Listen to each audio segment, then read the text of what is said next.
about being a person living in the 21st century? The internet. I absolutely love to spend all of my time browsing through its pages and images and gleaning as much knowledge as I can. I find myself Googling random and crazy things like washed and blow-dried cows or snakes with hats. But one of my favorite Google searches I've ever come across was flowers growing in unusual places. To my surprise, I saw them sprouting up in junkyards, through snowfall, through sidewalks, and even through dried lava. We tend to think that flowers are delicate and need the best conditions to thrive, but these flowers show us this is not the case.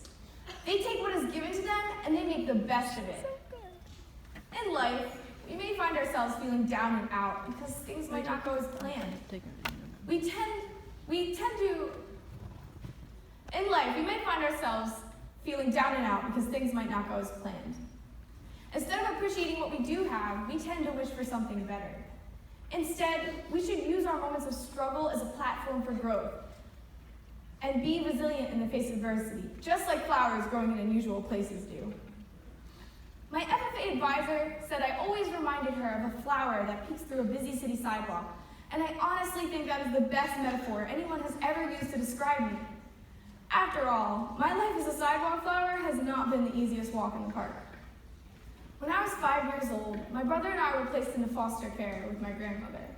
We lived there for 9 years, but in my junior year of high school, things took a bit of a turn for the worse. After a culmination of events that were out of my control, I was removed from my grandmother's house very abruptly. In the span of 18 hours, my whole life was flipped upside down. I was taken to a hospital where I had all of my personal belongings and any sense of self ripped from me. A week later, I'd find myself living in a homeless youth shelter.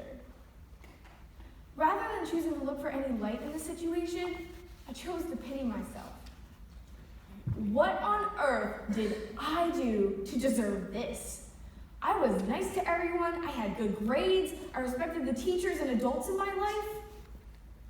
I was in need of direction because it felt as if I was just a seed being carried in the wind. I needed somewhere I could root myself and start to grow. Luckily, that December, I attended the 212 Leadership Conference. We discussed how to be better leaders and what to look for in them. Leaders take charge of situations, and they make decisions based on rationale instead of letting their emotions get the best of them.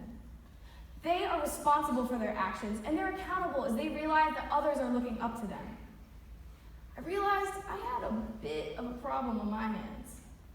I was pretty much the exact opposite of that leader. I had a victim mentality. My mindset was one of hopelessness and anger because I was looking at life like bad things kept on happening to me no matter what I did.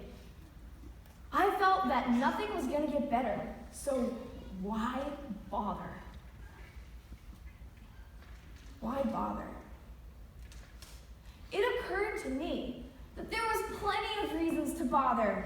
I had friends who wanted to see me happy. I had an FFA chapter who wanted me to get back to my usual energetic self. I had a brother who needed his sister back, and I had me.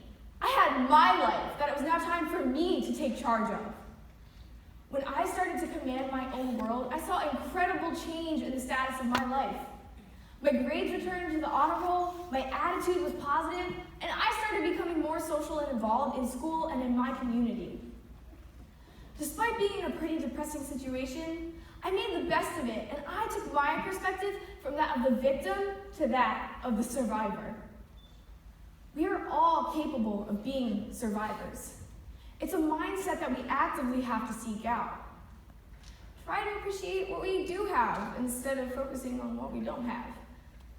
Be positive in situations that we aren't comfortable with and be more accountable. When we incorporate this way of thinking, it is a surefire way to be a survivor. One survivor I always loved was my mom.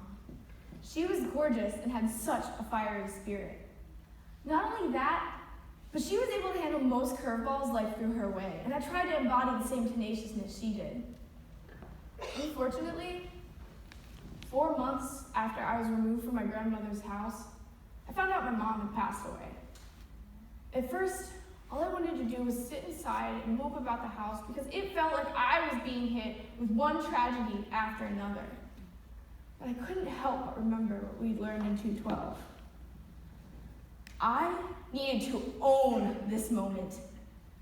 I knew my mom wouldn't let everything I've worked so hard for go to the wayside. I needed to take this moment of struggle and pain and use it to grow myself. With the resilience of a sidewalk flower pushing through sun-warmed concrete, I was filled with a passion to run for new offices in FFA, deliver the best speech I could at state and national convention, and give my all in everything I did just so I could make her proud. Looking around me today, I can say with certainty she would be astonished with all that I've accomplished in the 2 years she's been gone from us. I took my speech to national convention where I placed 7th in the nation. I was accepted to 5 different universities where I got tons of scholarships. And here I stand today delivering a retiring address on one of my very last days as a New Jersey FFA State officer. I found out firsthand that when we push ourselves through experiences that make us uncomfortable, we're actually benefiting ourselves. Because despite how scary this might have seemed, I still made it out alive. You see, sidewalk flowers don't let anything stop them from accomplishing their growth, and neither should we. These growing moments help us to develop our sense of self and our confidence. If we're hesitant to try that CDE because we're afraid, do it anyway. In the end, you'll have new skills, and it's likely you'll have made new friends too. If we're afraid of failure, don't be. James Dyson made 5,127 failed prototypes for the Badness vacuum, and today he's worth $4.9 million. Dr. Seuss had his first book turned down by 27 publishers, and today he has over 8 awards, including a star on the Hollywood Walk of Fame and a Pulitzer Prize.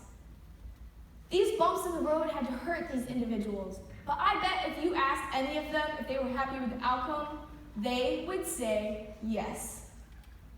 We need to deliberately seek out experiences that further our growth so we can become the best version of ourselves. Flowers growing in unusual places teach us a lot about how we should live our lives. They show us that we truly can make beauty out of adversity.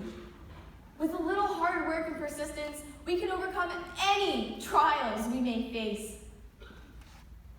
If we live each moment with purpose and make a conscious effort to appreciate each and every day that we have, we'll find that it's easier than ever to be the survivor that we need to be. The next time that you see a flower growing in an unusual place, take it as a reminder to keep looking for the upsides, keep looking for growth, and keep living the life of a sidewalk flower.